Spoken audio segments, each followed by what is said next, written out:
Hi friends, ఎలా ఉన్నారు? బాగున్నారా అందరూ? ఈరోజు మనమైతే బాయిల్డ్ ఎగ్ వైట్తో సింపుల్గా మరియు టేస్టీగా ఫ్రై అయితే ఎలా చేసుకోవాలో చూద్దాం. దానికోసం ముందుగా 6 కోడిగుడ్లను ఉడికించి పెట్టుకోవాలి.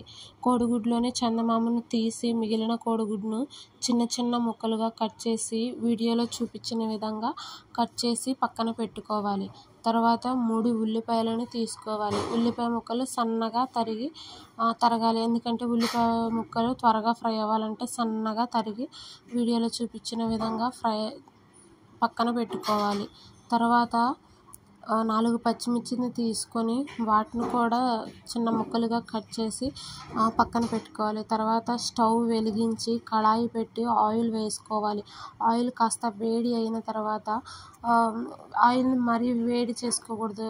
లైట్గా వేడైన తర్వాత కోడిగుడ్డు ముందుగా కట్ చేసి పెట్టుకున్న కోడిగుడ్డు ముక్కలను అయితే వేసి ఫ్రై చేసుకోవాలి. ఫ్రై చేసుకుంటూనే ఉండాలి, లేకపోతే కోడిగుడ్లు అడుగు అంటి చింది మొహం మీద పడతాయి అన్నమాట. అందువలన కోడిగుడ్డు ముక్కలను కలుపుతూనే ఉండాలి. కోడిగుడ్డు ముక్కలు లైట్ బ్రౌన్ కలర్ వచ్చే వరకు వేయించుకోవాలి.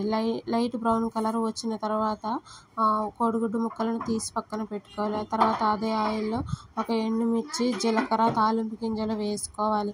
కాస్త వేగిన తర్వాత ముందుగా కట్ చేసి పెట్టుకున్న పచ్చిమిర్చి, ఉల్లిపాయ ముక్కలను వేసి ఒకసారి కలుపుకోవాలి. ఉల్లిపాయ ముక్కలు త్వరగా వేగాలంటే చిటికెడు ఉప్పు వేసుకోవాలి.